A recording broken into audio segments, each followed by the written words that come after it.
Hello everyone, welcome to today's author webinar. Thank you for joining us. I'm Jennifer and I'm part of the Learning and Content Management team. Joining me from the Learning and Content Management team are my colleagues Anita and Carol, and we have Tracy from the RS support team to help us on the queries today. So before we begin, a few housekeeping items. Firstly, please take a moment to complete the poll which you see on the screens. If you have a question at any time during the content of today's session, please use the Q&A option to send your questions directly Jenny, to us. To let you know you're... Yeah? Can you hear me? Yes, Jenny. Yeah? Okay, great. So if you have a question at any time during the content of today's session, please use the Q&A option to send your question directly to us. We will try to answer as many as questions possible directly in the Q&A channel. If we cannot answer all the questions, we will reply to you after the session unless you post your question anonymously. We will also cover some of the frequently asked questions at the end of the session. For the best view, you may wish to drag the central bar on your screen to the right to enlarge the screen that we are sharing. So you may also wish to enable live transcripts via the bar on the bottom of your screen. Finally, our session is being recorded and you will all receive a link when the recording is ready. Now let's get started and take a look at our agenda for today. So we will be starting by giving you an overview of the author submission process in Editorial Manager. Please note that the steps may vary depending on the journal configuration and the type of article being submitted. We will also have a look at how to use the declaration tool when submitting a manuscript. Elsevier's declaration tool quickly and easily helps authors create a comprehensive statement which incorporates the ICMJE, which is the International Committee of Medical Journal Editors Declaration Standards. This declaration tool will produce statement in Word form that can be uploaded alongside your manuscript, and it will also be published along with your published article. Finally, we will give you a brief explanation of various statuses your manuscript may progress through in the Editorial Manager. Now let's get into the Editorial Manager training site and explore some of the author submission process. Please know that I'm going to be using a training site for demonstration purpose with some dummy users and dummy submission. Now the training site is a good replica of the live environment, but it might look slightly different to your own profile. So don't worry if you don't see things today that you normally see when you log in your profile. This might be due to the rights and permissions granted for each role that may vary journal to journal. All right, I will be switching over to the Editorial Manager site. Give me a minute there.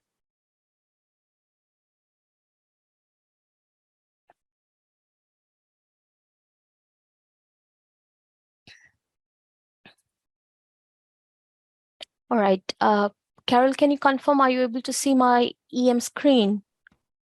Yes, I can see that, Jenny. Thank you. Okay, is it big enough? Yes, I think so. Yep, it looks good. Great. Okay, so just a minute before I just log in, I'm just going to log out. So if you are a new user, all you have to do is just click on the register now button there to register yourself with the journal. And if you already a registered user, then you would like to retrieve your username, you can just click on send login details and you can enter your email address and you will receive an email containing your username and a link to reset your password.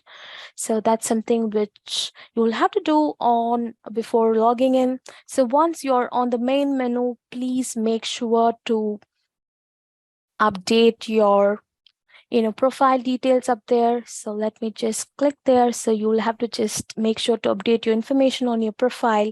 Now, if there is a change... I'm sorry to interrupt, Jenny. We've just had a message from that it might need to be enlarged slightly. If you could just zoom in a little. All right. Thank you. Can you see it now? Yeah, perfect. Thank you.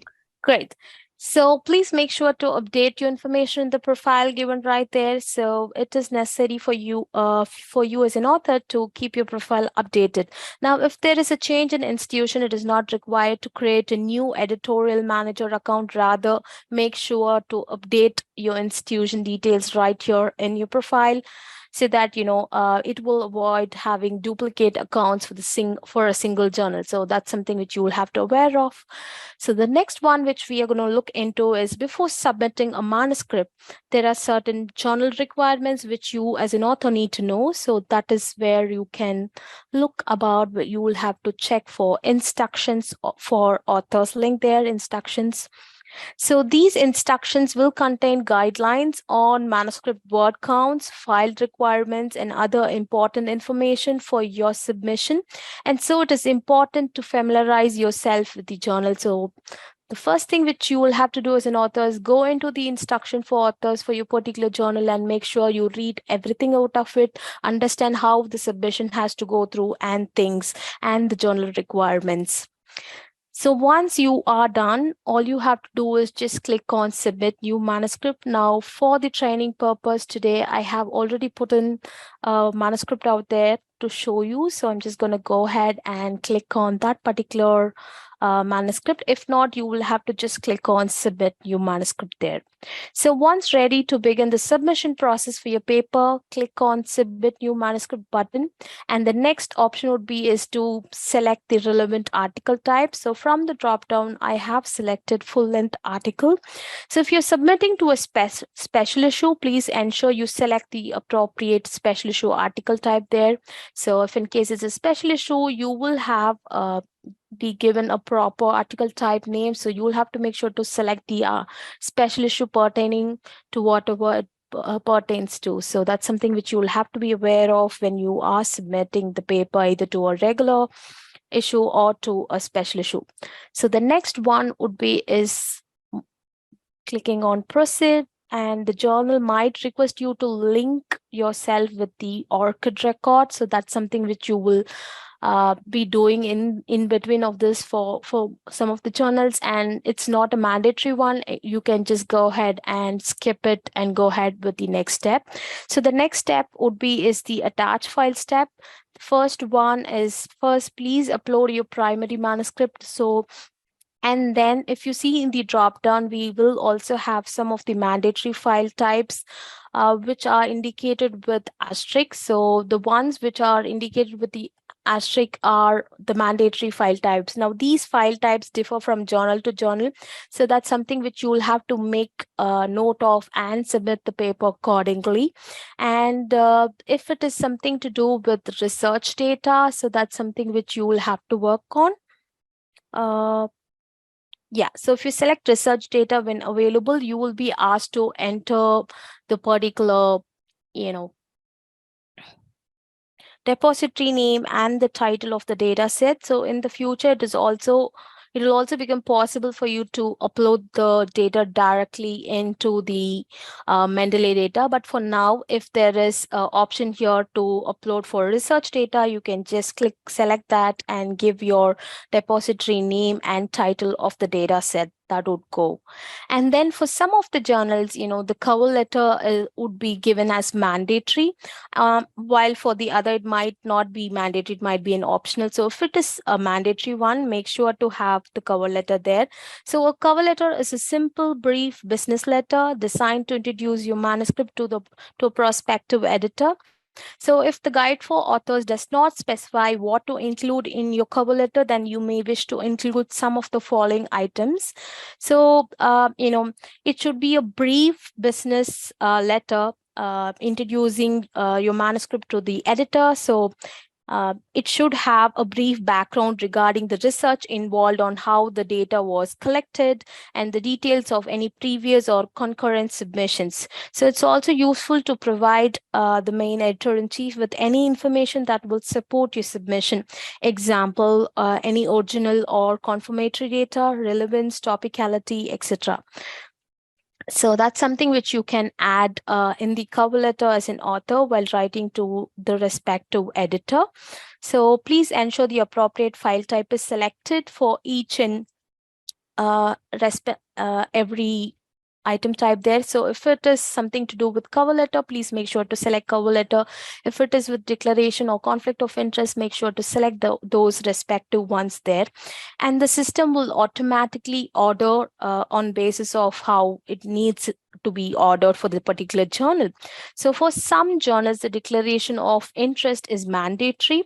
So we will explain this in more detail in a few minutes, but in either even such a statement is mandatory from the ethics perspective.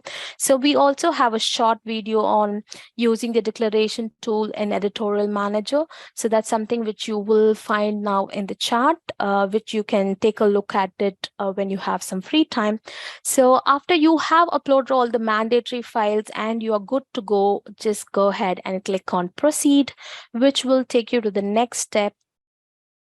And we also have a author submission process video, which is done by our team. So that will also be posted in the chat for you, which you can also refer while submitting the paper.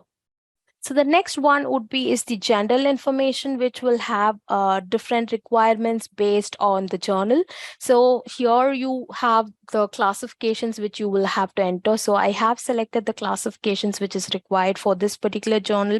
So you might also be asked to select the region of origin, section, category, classifications, which are required for the journal. Now, that's something which you can do. And if you're going to ask me what is the difference between classifications and keywords, now classifications are fixed terms created for the journal, while keywords are free text which you can enter in the manuscript data step, which I will come in a minute there. So once you have provided all of the general information right here, the next one would be is to proceed. So the next step 5 would be is review preferences. Now you will be asked to give few suggested reviewers. So you will see different options on the reviewer preferences tab for each and every journal, where you will be asked to suggest potential reviewers for your submission or to oppose reviewers as well. So now please note that these are only preferences. The editor may or may not use these suggestions. So once you have provided the necessary information, as in suggested reviewers or opposed reviewers, go ahead with the next step of clicking on proceed, which will take you to the additional information tab right there. So right here, the additional information step represents or presents you with a list of questionnaire which the journal uses to collect useful information from the authors. So, please respond to each of these as appropriate. So you will have to check and respond to each of this. They might ask you about the funding body information or acknowledgement section asking for grant numbers, or there might be even some other questionnaires which is very specific to the journal. So please look into the questionnaire and answer appropriately.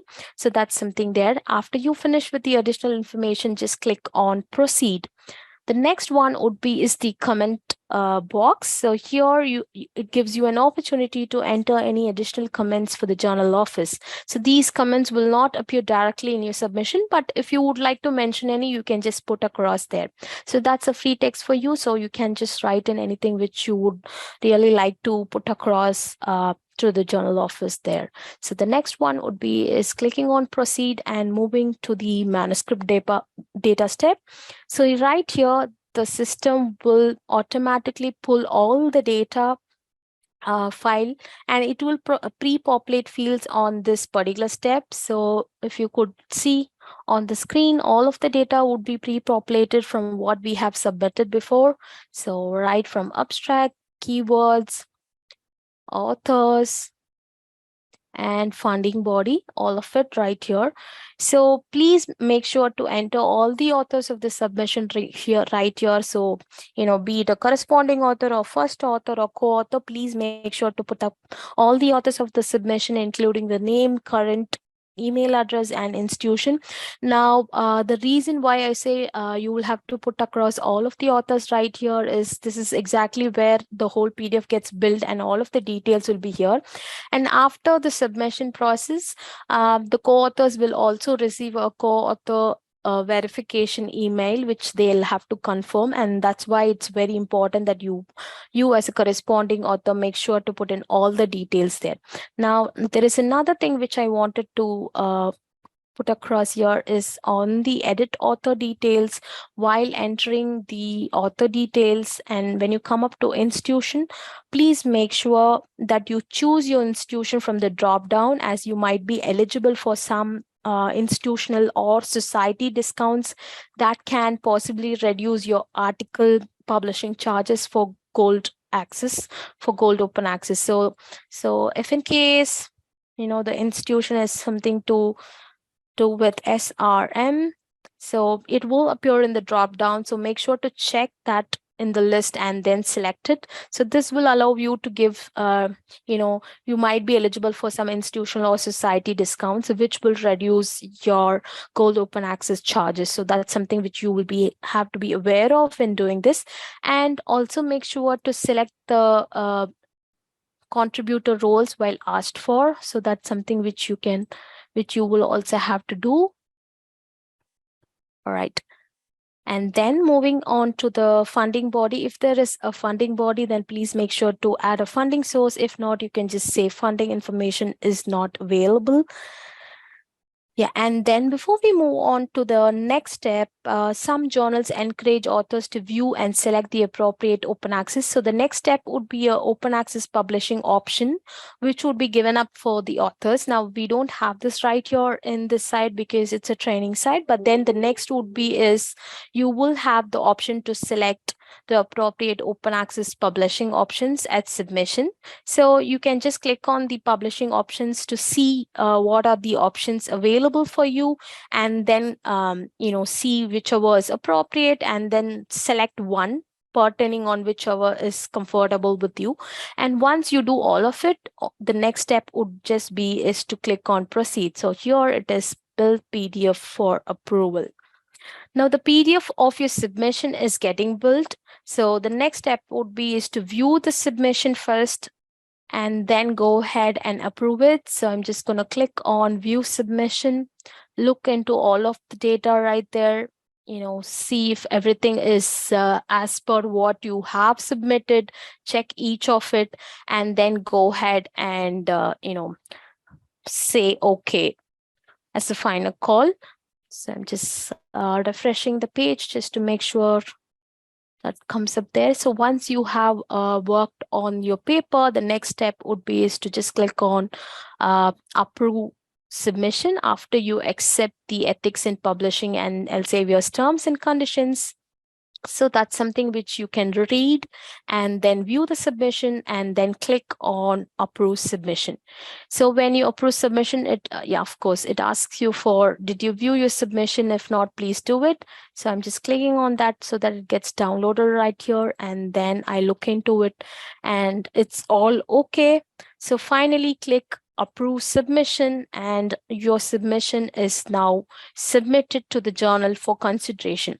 And now as an author, as a corresponding author, you will receive an email confirmation in case, if you would like to edit your submission file due to some changes, you will have to contact the support staff who will be able to update your submission file.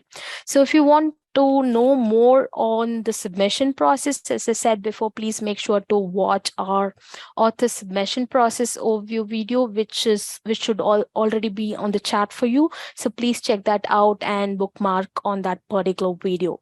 So the next part of the webinar today is looking into the declaration tool in Editorial Manager.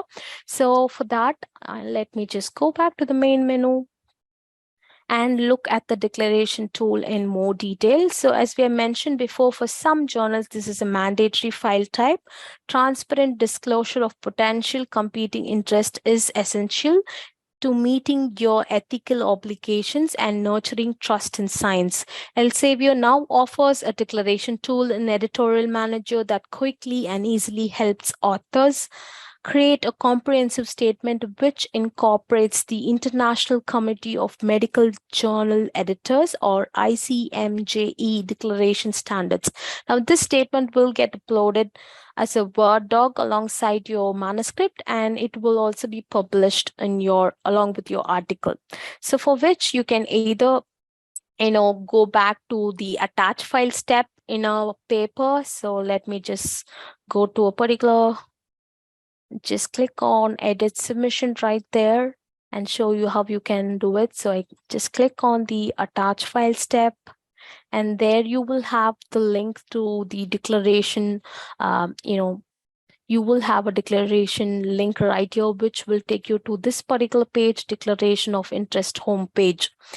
Now you will be, so here you can read further information about declaring your interest and all of it. So what is it you have to disclose with regards to reported work, outside work, intellectual property, and other activities. So you can just read through this on the homepage of the declaration tool link.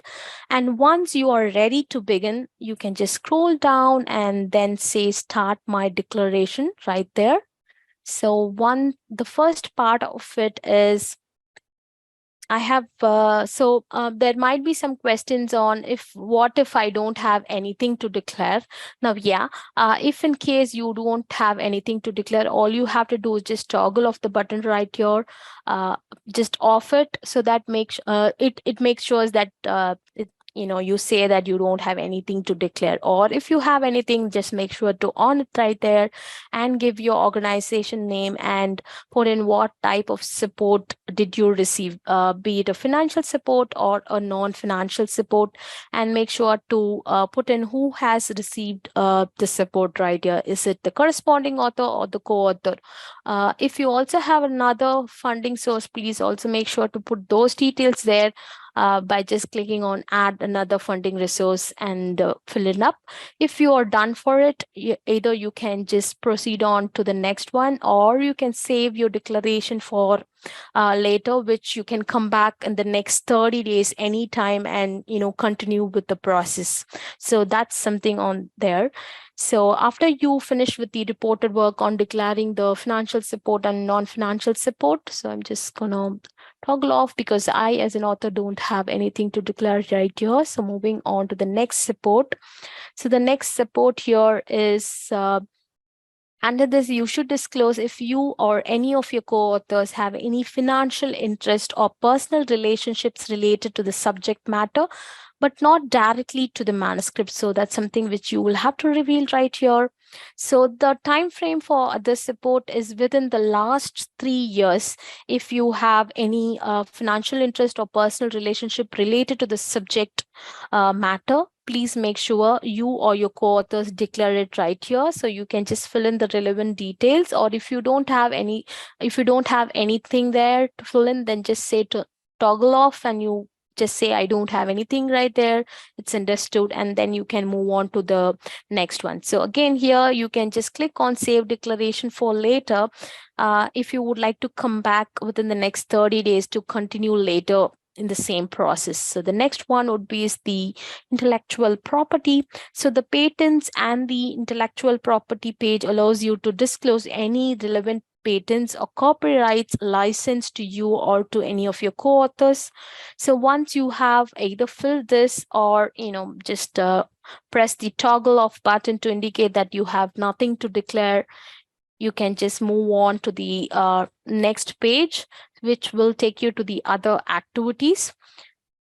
Now, this is the final page of the declaration tool where you can submit any further information that a reader should perceive to have influenced the work that has not been covered in any of the previous pages. So if you have not declared anything in the previous places, but you would like to put it up right here, so just make sure to put that right here.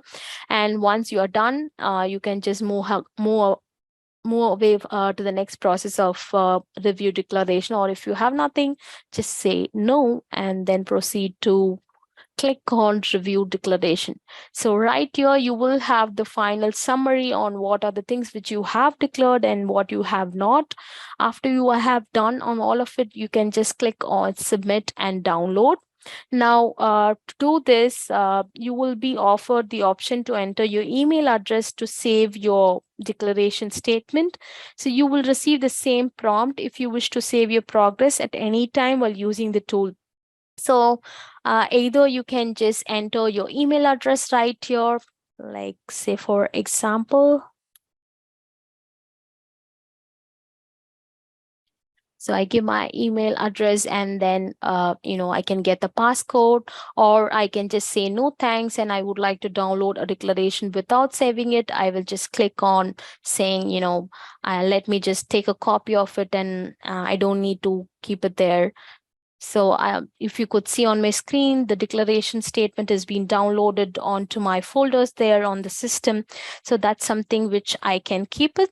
Now, this document can be used to be uploaded under attach file step. So this is something which you will have to do. So after you have downloaded the file, you can simply go back to the attach file step, either using the browse feature to find it on your computer, or you can just drag and drop it into the targeted blue area. So you just have to select the item there, declaration of interest right there, and then give, just drag and drop it, or you can use the browse feature to get the downloaded one to the list of items right here. So that's how you work on the declaration tool, and that's how you put it across along with your manuscript files. So if you have saved your declaration right there, if you have saved with your email address and you receive a passcode, now you can access it from the home screen of the declaration tool for up to 30 days. So right here, you can just access it with your one-time password, and anytime you can come back and start with the whole set of the process. So that's something about the declaration tool. And as I said earlier, please make sure to watch a video on using the declaration tool in Editorial Manager before you get started with that particular process. So it will give you an idea on how you can work on that quickly. So the last part of today's webinar is about giving you a brief explanation about various statuses the manuscript will progress through in Editorial Manager. So for which I will go back to the presentation slides. Give me a minute there.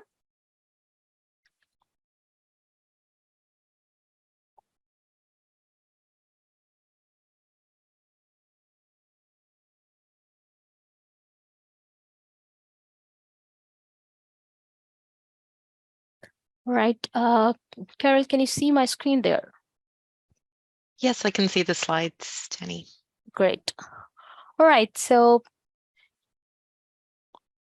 the next one is about tracking your submission. So an author finishes writing his paper and he submits it to the journal. The system shows the status of the manuscript as manuscript submitted. Based on the workflow of the journal, the editorial office or the editor performs a technical check on the manuscript, and they will check the manuscript word count, format, figure quality, tables, etc. And then the next process starts. So the next step is about assigning it either to the main editor or to an associate editor for further handling. Journals usually have multiple associate editors who are experts in a particular niche with a broader subject area. Your manuscript will be handled by the editor who has the highest level of understanding and experience with your paper's research topic. So that being the case, the status remains with editor until the editor makes a decision or invites reviewers. And then it goes on to the handling editor, who can make different action choices, where either he makes a desk reject or sends the paper for revision or invites reviewers. Now, the editor or the handling editor conducts an initial screening of your paper and assesses it against several criteria such as novelty, priority, and scope. If your paper is a better match for another journal, you may be offered a manuscript transfer. Also, it's possible that your paper does not meet some of your assessment criteria, and then that case the editor will reject it before even going to the peer review. If the editor decides that your paper is a good match for their journal, they will identify 2 or 3 independent reviewers depending on the journal configuration, and they will send it as an invitation to review your manuscript. So when the editor invites the status of the manuscript changes to under review, like the editor invites reviewers, then your paper will be under review where he has invited reviewers or he's called for reviewers. So once the required number of reviewers are received or the recommendations have been received from the reviewers and submitted, the status of the manuscript shows as required reviews completed. Now, after receiving the required reviews, the handling editor carefully studies the review reports. It can happen that a referee report can be conflicting, so in which case the editor would need to find additional reviewers. When this happens, your submission will return back to under review status. So after that's done, again, when the editor has received enough high quality feedback from the reviewers, they will begin the decision-making process and move the status to decision in process. So the decision may need to be confirmed by multiple editors in some journals, and that's the reason why some of the journals take a longer period of time to work on your paper. So that being said, and finally the manuscript moves to the editor-in-chief account. So the editor-in-chief submits his or her decision, and so that's something they decide on. So it's based on several decisions coming up there on screen. The first one would be is revise. Now the editor would choose revise if he finds some details on the paper needs to be changed based on what he has looked into. So that would be said in the decision letter, and there will also be a deadline given for your revision. So that would come up with as revised decision. The next would be is an accept or reject decision. Now the submission process is completed with either an accept or reject decision. So in case of an accept decision, the manuscript will begin its production process, and as an author, you will receive further information on how it will move to the production process. And the next one would be is transfer pending. Now this means the editor has rejected your paper, however, but have suggested it to transfer to another journal. So which means he has recommended the submission being transferred to another journal via the automatic article transfer service, and you will be offered a transfer. So in this case, we will be waiting your response before proceeding with the transfer. So that is something which we will be waiting for your response, and the transfer and the status of the paper will be as transfer pending. Once you as an author accept the transfer, and the submission will move on to as transfer completed or submission has been transferred to another journal. So that's about the whole statuses of the paper moving through in Editorial Manager under various statuses. So we have also published a video on Submission Status Explainer, which will explain how your submission progresses after submitting the manuscript. So that is something which you can take a look at it and bookmark as well, which will also be posted in the chat section now for you. The next one on the screen is about the introduction to the submission tracker tool, which is now up rolled out to almost 2,000 plus journals. And once a journal is using a submission tracker, an email is being sent to the corresponding author when the first review is invited. So as you can see from the screenshot there, the email contains a deep link to the submission tracker landing page where the author can view the status of the review process of their submission. Note that the same link will remain active throughout the end-to-end peer review process. So that is the link which you can keep as a guidance to check on the status. So throughout the whole of the process. So we expect that the same submission tracker tool will soon be available to all the journals. So that's something which we are working at our end. So for now, it's been up for 2000 plus journals, and shortly it will also move up in the near future.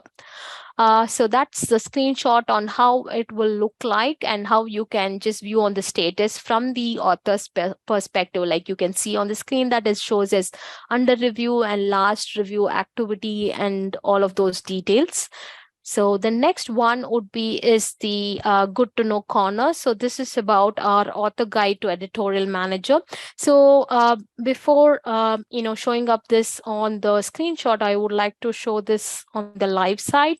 So let me just quickly show this in the live side. Give me a minute.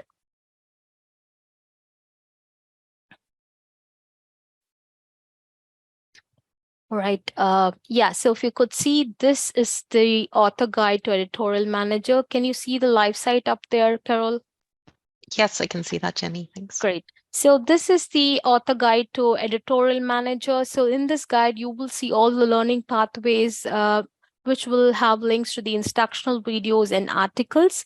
So it will also have all of the author key tasks, such as the manuscript submission process, tracking submission status, and so on. So if you could look into, we have categorized this as pre-submission, submission, review, decision, revision, and additional resources. So all of the details are going to be here. So we have some helpful links, and also the video tutorials have also been added here. So please make sure to take a look at it before when getting started with any of the author tasks. So this is going to be a handy tool for you to just take a look at and work on accordingly side by side. So that's about it. And if you would also like to look for some of the author services or look into our webinar series page, which we are conducting on a monthly basis, you will see all the recordings right here.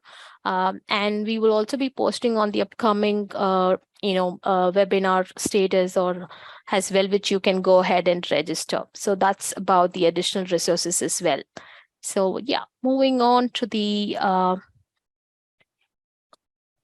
slide deck. Give me a minute. Right. So that's about the author guide. Please make sure to use that. So so the author guide link will be posted in the chat section for you. So please bookmark it and use for any of your author tasks which you are working on. So this will be a very useful tool which you can keep it handy and use side by side while you're working on the EM application. So that brings us to the end of the webinar today. Thank you so much for listening. So after this session, we will be sending you an email with all the helpful links to which has been linked to today's webinar, some short video guides, and which will also relate to today's topic. So please make sure to look out for that email. And before we close, please make sure to complete the short survey, the poll which I have launched on your screen. And before the session finishes, please make sure to submit your replies to that. So that's going to help us to deliver future webinars as how you like it. So please make sure to do that. So thank you so much for joining us, and see you next time. See you. Bye-bye.